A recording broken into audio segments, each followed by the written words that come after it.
सबसे पहले खबर लखनऊ से। योगी आदित्यनाथ की कैबिनेट की कल मीटिंग होने वाली है। सीएम योगी की अध्यक्षता में मीटिंग होगी। लोक भवन में शाम 5 बजे ये मीटिंग होनी है। योगी कैबिनेट की बैठक में कई अहम प्रस्तावों पर मुहर लगने वाली है।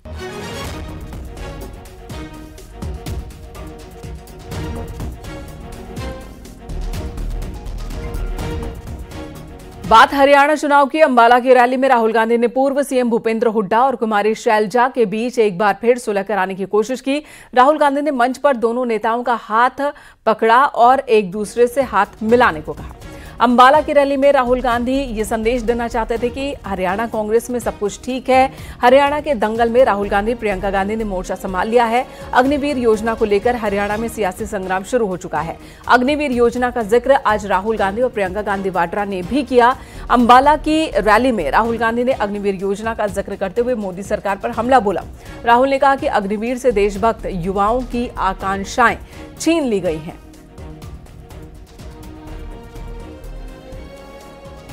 स्कीम नहीं है, ये गलतफहमी में मत रहिए। ये जवानों की पेंशन चोरी करने का तरीका है। सीधी सी बात है, जो नॉर्मल जवान होता है उसे पेंशन दी जाएगी, पूरी जिंदगी उसे पेंशन दी जाएगी। जिसको अग्निवीर नाम दिया है उसे पेंशन नहीं मिलेगी। मतलब अग्निवीर से उसके जेब से पैसा छीना गया है। हरियाणा के अपने प्रदेश में जो 10 सालों से सरकार चल रही है उसने इसका भी सम्मान नहीं किया। नौजवानों के लिए क्या मिला? बेरोजगारी मिली, अग्निवीर जैसी स्कीमें मिली, जिससे आपको बताया गया कि आप सरहद पे भी जाएंगे, शहीद होने को तैयार होंगे, तब भी आपको कुछ नहीं मिलेगा। 4 साल बाद वापस आइए और फिर से बेरोजगारी का आप संघर्ष करिए। हरियाणा चुनाव में क्या कांग्रेस ने ब्राह्मण वाला दांव खेल दिया है? रणवीर सुरजेवाला के एक बयान के बाद ये पूछा जा रहा है। ब्राह्मण समाज के सम्मेलन के दौरान सुरजेवाला ने बीजेपी को ब्राह्मण विरोधी बताया और इतना ही नहीं, उन्होंने यूपी की योगी सरकार पर भी ब्राह्मणों के उत्पीड़न के आरोप लगाए।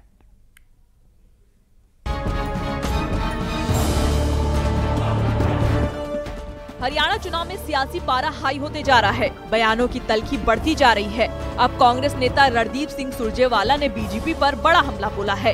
कैथल में ब्राह्मण समाज के सम्मेलन के दौरान सुरजेवाला ने बीजेपी को ब्राह्मण विरोधी बता दिया। इतना ही नहीं, उन्होंने यूपी के सीएम योगी आदित्यनाथ पर भी हमला बोला है। उन्होंने योगी सरकार पर ब्राह्मणों के उत्पीड़न के आरोप लगाए। कहा, ब्राह्मणों की राजनीतिक हत्या कर यूपी में योगी आदित्यनाथ का कद बढ़ा है। क्या हुआ पूरे उत्तर प्रदेश के ब्राह्मण नेतृत्व को? कहां गया बीजेपी का पूरा उत्तर प्रदेश का ब्राह्मण नेतृत्व? एक एक व्यक्ति से जाकर पूछ लीजिए, कानपुर पूछिए, बनारस पूछिए, लखनऊ पूछिए, मेरठ पूछिए, एक एक व्यक्ति को चुन चुनकर आदित्यनाथ ने मारा है। एक एक व्यक्ति को चुन चुनकर चिन्हित करके पंडित जी बीजेपी के लोगों ने नकारा है। एक एक व्यक्ति को चुन चुनकर उनके नेतृत्व को समाप्त किया है, क्योंकि सब जानते हैं कि नेतृत्व इस देश का सबसे बड़े प्रांत से आता है और वो उत्तर प्रदेश है। इसलिए अगर आदित्यनाथ को जिंदा रखना है तो ब्राह्मण समाज को मारना पड़ेगा। उनको मार कर उसके बाद उनकी राजनीतिक जो मार है उसके बाद फिर आदित्यनाथ का कद बढ़ा होगा। अजय सिंह बिष्ट उर्फ आदित्यनाथ। केंद्रीय मंत्री गिरिराज सिंह ने रणदीप सुरजेवाला के बयान पर पलटवार किया है। उन्होंने कहा कि ये वोट के खातिर किसी भी कीमत पर अपने चेहरे को बदल सकते हैं। रणदीप सुरजेवाला बताएं कि मुसलमानों के लिए प्राण देने के लिए तैयार हो जाते हैं। आज कहां से याद आ गया ब्राह्मण, हिंदू, ये वोट के खातिर ये किसी भी कीमत पर अपने चेहरे को बदल सकते हैं, गिरगिट से ज्यादा। ब्राह्मण पर सियासी तकरार शुरू हो गई है। कांग्रेस बीजेपी को ब्राह्मण विरोधी बता रही है तो बीजेपी पूछ रही है कि इन्हें ब्राह्मणों और हिंदुओं की याद कैसे आ गई। हरियाणा के रण में क्या कांग्रेस ब्राह्मण काट खेल रही है? रणदीप सुरजेवाला के बयान पर ये पूछा जा रहा है। लेकिन फिलहाल ब्राह्मण पर सियासी तकरार जारी है और आरोप प्रत्यारोप भी जारी है। Bureau report, news 18। इधर अयोध्या गैंगरेप मामले में नया मोड़ आया। एसपी नेता मोहित खान का डीएनए मैच नहीं हुआ है। नौकर राजू खान की रिपोर्ट पॉजिटिव आई है, यानी कि नौकर राजू खान और मोहित खान दोनों पर ही आरोप लगे थे। डीएनए मैच किया है नौकर राजू खान से। राजू का डीएनए मैच हो चुका है। डीएनए की रिपोर्ट अब हाईकोर्ट में पेश कर दी गई है।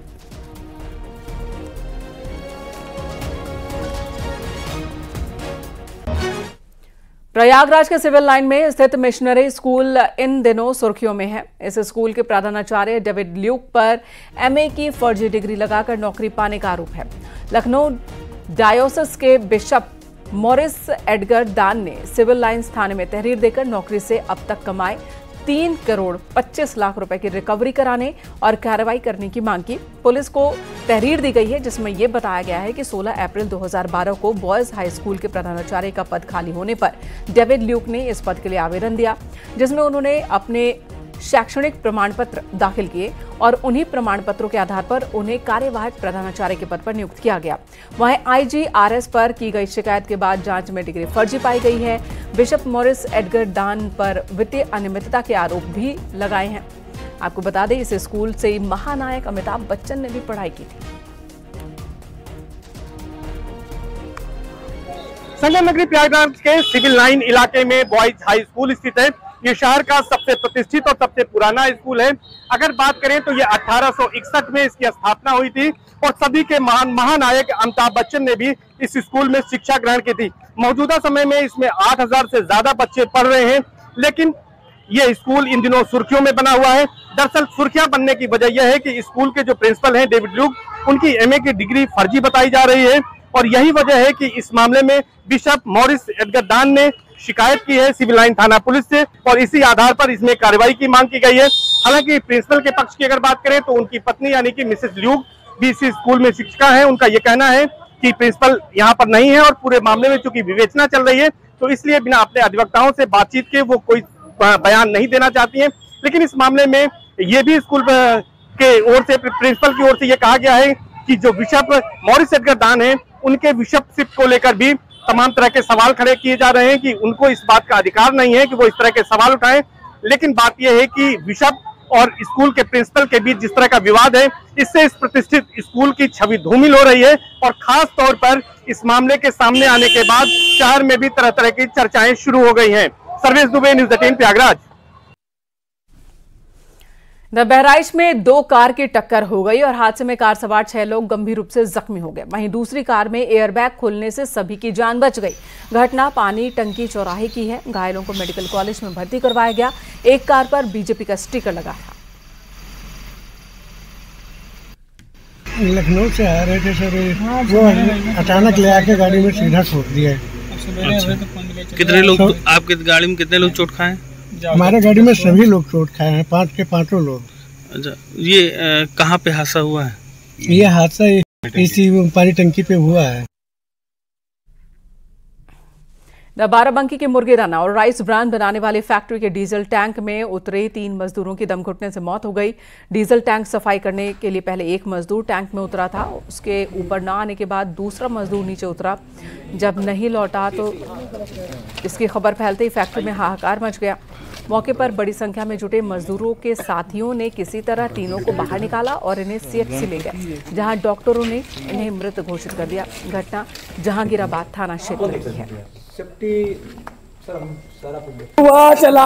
यहाँ पे जो एक चैम्बर बना हुआ है जिसमें यहाँ पे पेट्रोल और इनका जो अन्य चीज़ें यहाँ पे स्टोर होती थी, वहाँ पे जब चैम्बर में किसी वजह से जब यहाँ के ऑपरेटर और जो टेक्नीशियंस 1 बाय 1 उतरे और वहाँ पे गैस की वजह से या किसी अन्य वजह से जब वहाँ पे उनको सफोकेट हुए तो तीनों 1 बाय 1 तीनों गए, एक के बाद दूसरा, दूसरे के बाद तीसरा, और तीनों वहाँ पे अचेत हो गए। तुरंत यहाँ फैक्ट्री के जो संबंधित यूनिट के जो इंचार्ज होंगे इनको उन्होंने देवा में जो CHC है वहाँ पहुँचाया, लेकिन वहाँ इनको मृत घोषित कर दिया गया है। सिद्धार्थनगर में चेन स्नेचिंग के आरोप में एक महिला की पिटाई हो गई। वायरल वीडियो में एक महिला दूसरी महिला को पीटती दिख रही है। वहां मौजूद लोगों ने वीडियो बनाया। मामला ज्योति चित्र मंदिर के पास का है।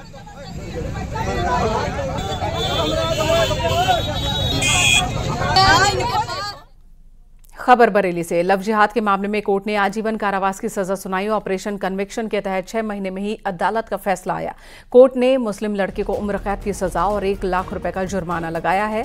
मोहम्मद आलिम ने आनंद बनकर छात्रा के साथ लव जिहाद किया था। पहचान छिपाकर उसे प्रेम जाल में फंसाया, गर्भपात भी करवाया। कोर्ट ने मोहम्मद आलिम के साथ उसके पिता को भी 2 साल की सजा सुनाई है।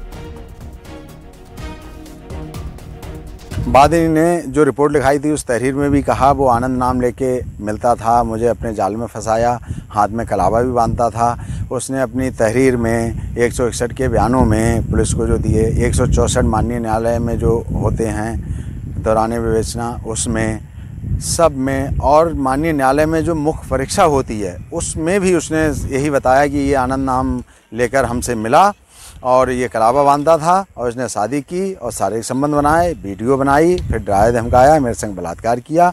जब मैं गर्भवती हुई तो हाफिजगंज कस्बा एक पड़ता है उसमें ले जाके निजी हॉस्पिटल में उसका गर्भपात कराया। कानपुर की कोतवाली पुलिस ने तकरीबन 50 लाख की 58 किलो चांदी लेकर भागने वाले कारीगर और उसके भाई को गिरफ्तार किया। इसके साथ ही पूरा सामान बरामद कर लिया गया है। थाने पर पहुंचे व्यापारी ने अपने माल की पहचान भी कर ली है। क्या कहना चाहोगे?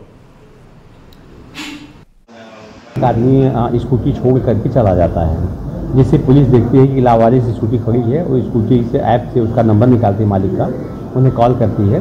उसके बाद उसे संपर्क होता है, उसे पूछा जाता है कि आपकी स्कूटी कहाँ पे है, तो बताते हैं कि मेरा वर्कर जो है वो वही रखा हुआ है, वो ले गया है। तो जब ये बताया गया कि स्कूटी यहाँ लावारिस हालत में पड़ी हुई है तो उसको डाउट होता है, वो घर जाके देखता है तो पता चलता है कि उसका वर्कर जो पिछले कई सालों से उसका काम कर रहा था, जिसका नाम था रविंद्र सिंह उर्फ लल्लू, और वो उनके अनुसार 58 किलो 870 ग्राम चांदी लेकर के भाग गया था कि 48 घंटे के अंदर 100% माल के साथ मुलजिम बरामद हुए। कन्नौज में प्रभारी मंत्री सचिव पर हमले का एक मामला सामने आया। देर रात सचिव मंडी से जाने वाले लोडेड वाहनों के गेट पास चेक कर रहे थे और इसी दौरान आलू लदे 2 ट्रक रोकने पर दबंग अपने बेटे और कुछ साथियों के साथ उनसे भिड़ गया। 12 मऊ मंडी इंस्पेक्टर श्रवण सिंह परमार के पास ही मंडी सचिव का भी प्रभार है। 10 से 15 लोगों ने मंडी सचिव पर हमला कर दिया। गार्ड के हथियार छीनने की भी कोशिश की गई है। गुरसहायगंज कोतवाली में हमलावरों के खिलाफ केस दर्ज हुआ है। आज मैं अपने समदन मार्ग पर इधर बाईपास के पास गश्त कर रहा था तो मौके पर 2 अज्ञात वाहन का आलू से लदे ट्रकों का मैंने निरीक्षण किया तो उन पे दोनों गेट पास मैनपुरी के पाए गए।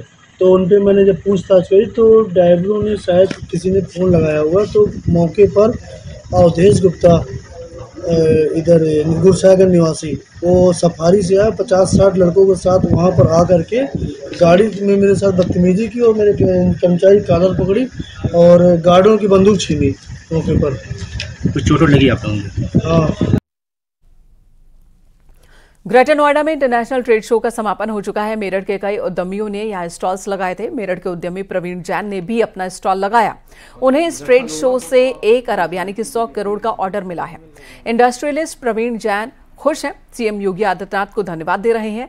प्रवीण को सरकार की ओर से सम्मानित भी किया गया है। हमारे को मौका मिला तो हमें इस बार 100 करोड़ रुपए से भी ऊपर का ऑर्डर मिला है और बहुत सारी कंपनी खुद चल करके हमारे पास आई हैं। उनका उद्देश्य है कि हम हमारी कंपनी से माल बनवा करके अपने ब्रांड में इंडिया में भी बेचेंगे और एक्सपोर्ट भी करेंगे। क्या क्या बनाती है आपकी कंपनी? हमारी कंपनी की जो मैन्युफैक्चरिंग है, वाटर कूलर है जो कि ISI मार्क है, और VG कूलर है जो आपने देखा होगा। VG cooler Coca Cola Pepsi के जो फ्रिज होते हैं शीशे वाले। उसके अलावा आइसक्रीम के जो कार्ट्स हैं आपने देखा होगा, जो आइसक्रीम चारों तरफ बिकती है, वो 2007 में मैंने डेवलप करा था। रेगुलर एक्सपोर्टर में एक इकाई बिरला एयरकॉन जो कि रेफ्रिजरेटर बनाती है, जो कॉमर्शियली यूज़ होते हैं, जैसे पेप्सी को है, बाडीलाल है, और भी आइसक्रीम है या उसमें यूज़ होता है।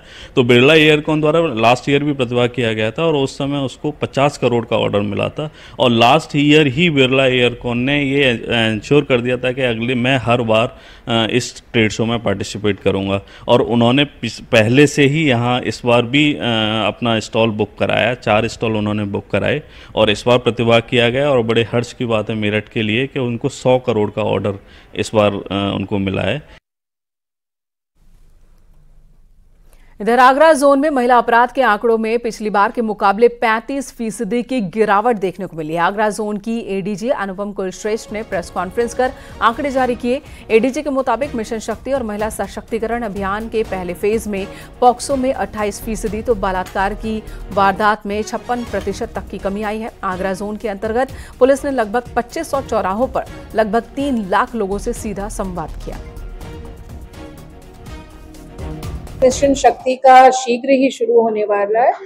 3 अक्टूबर को संभवतः माननीय मुख्यमंत्री जी द्वारा इसकी उद्घोषणा की जाएगी कि संपूर्ण नवरात्रि पीरियड में मिशन शक्ति के कार्यक्रम चलाए जाएंगे और जिनका फोकस महिला सुरक्षा, महिला सशक्तिकरण और महिला जागरूकता की ओर होगा।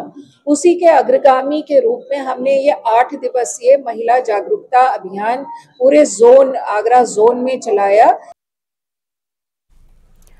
इधर मिर्जापुर में आज निषाद पार्टी के कार्यक्रम में शामिल होने पहुंचे संजय निषाद ने अपनी पार्टी के कार्यकर्ताओं को एनडीए प्रत्याशी के समर्थन में प्रचार करने के लिए कहा। इस दौरान संजय निषाद ने विपक्षी गठबंधन पर निशाना भी साधा।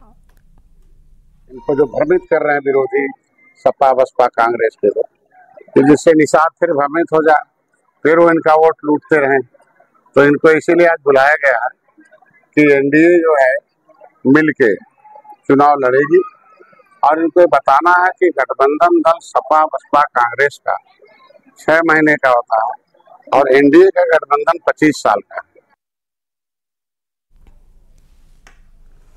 इधर हरदोई में बजरंग दल के कार्यकर्ताओं ने गांव के 2 लोगों पर धर्म परिवर्तन कराने का आरोप लगाया है। मामला तालेपुरवा गांव का है। आरोप लगाए हुए कार्यकर्ताओं ने जमकर हंगामा किया और थाने में तहरीर देकर कार्रवाई की मांग की।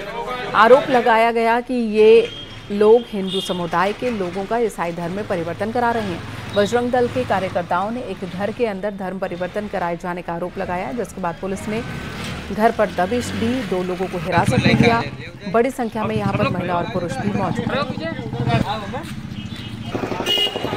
घटना को लेते हुए जैसे हमको 2 दिन पहले सूचना मिली थी कि वहाँ पे ईसाई धर्म वाले जाते हैं, गांव का नाम तालेपुर हुआ है, वहाँ पे धर्म परिवर्तन होता है। तो हम लोगों को आज सूचना मिली तो हमारे कुछ बजरंग दल के कार्यकर्ता कुछ स्थानीय लोगों की मदद से हमने उन लोगों को पकड़ा और पकड़वा के थाने में लाए हैं और पुलिस कार्रवाई करेगी। देखते हैं, मुकदमा अभी एप्लीकेशन देंगे तो मुकदमा लिखवाया जाएगा और उन पर उचित कार्रवाई करवाएंगे। कितने लोग थे मौके पे? वहाँ तो 20-25 लोग थे, लेकिन जो हरदोई से आए थे वो सिर्फ 2 लोग थे। मेरठ में पुलिस ने हत्या का खुलासा किया। प्रॉपर्टी के लिए भाई का कत्ल करने वाले आरोपी को गिरफ्तार किया। भाई और मां के हिस्से की जमीन बेचने के विवाद में भाई की पीट कर हत्या की थी। मामला भगवानपुर इलाके का है।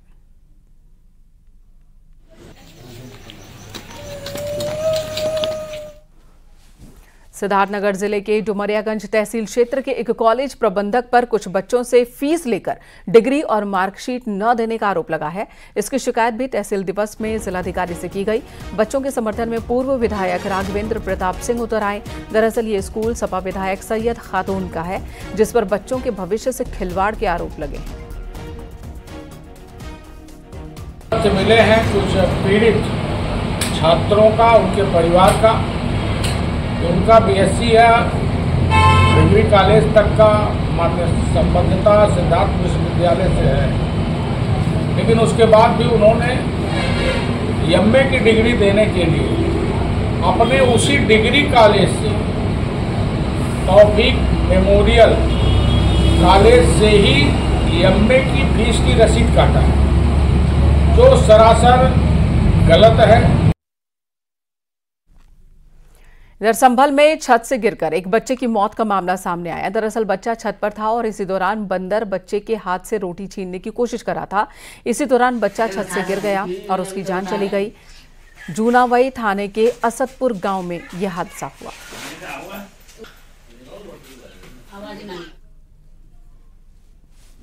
कांग्रेस ने मझवा विधानसभा में संविधान सम्मान सम्मेलन का आयोजन किया। इस सम्मेलन में कांग्रेस के प्रदेश अध्यक्ष अजय राय समेत कई नेता शामिल हुए। कार्यक्रम के बाद प्रदेश अध्यक्ष अजय राय ने 5 सीटों पर चुनाव लड़ने का एक बार फिर से दावा किया। साथ ही हर सीट पर संविधान सम्मान सम्मेलन आयोजित करने की बात कही। संविधान की जो रक्षा करना है, संविधान का गौरव बचाना, जो संविधान को बदलने की बात ये लगातार भाजपा के लोग कर रहे हैं, उसको आज हम लोगों ने आज ये मजमा कल इलाहाबाद में किया, आज मजमा के अंदर हुआ है और ये आगे 8 विधानसभाओं में और जहाँ उपचुनाव होने वाले वहाँ होने जा रहे हैं। बिजनौर में गन्ना समिति चुनाव में नामांकन पत्र निरस्त करने को लेकर प्रदर्शन हुआ। बड़ी संख्या में किसान थाने पहुंचे और चुनाव को रद्द करने की मांग की। सहकारी गन्ना समिति चुनाव को लेकर जिला प्रशासन पर गंभीर आरोप लगे। बिजनौर के कई थाने का किसानों ने घेराव किया।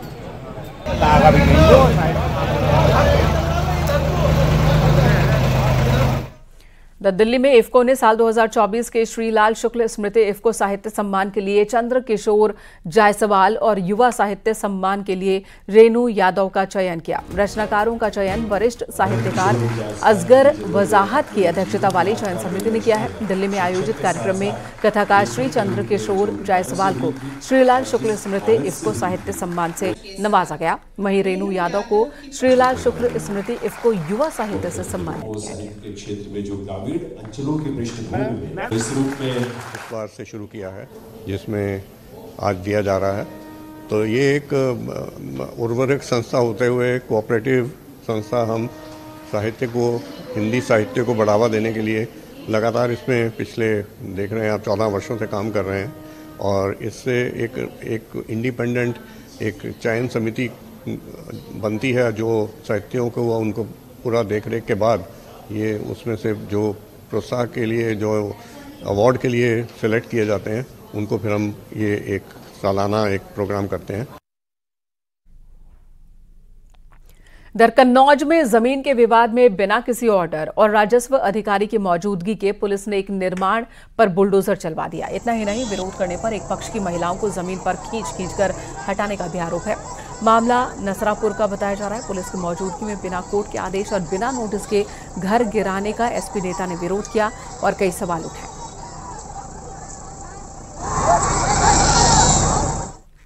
हरदोई में 2 युवकों को पुलिस ने आर्म्स एक्ट के तहत जेल भेजा है। आरोपियों की पैरवी करते हुए उनके अधिवक्ता ने बताया कि सीओ की कार को साइड न देने पर पुलिस कर्मियों ने दोनों युवकों को जमकर पीटा। उसके बाद फर्जी हथियार दिखाकर साक्ष्यों के अभाव में जेल भेज दिया।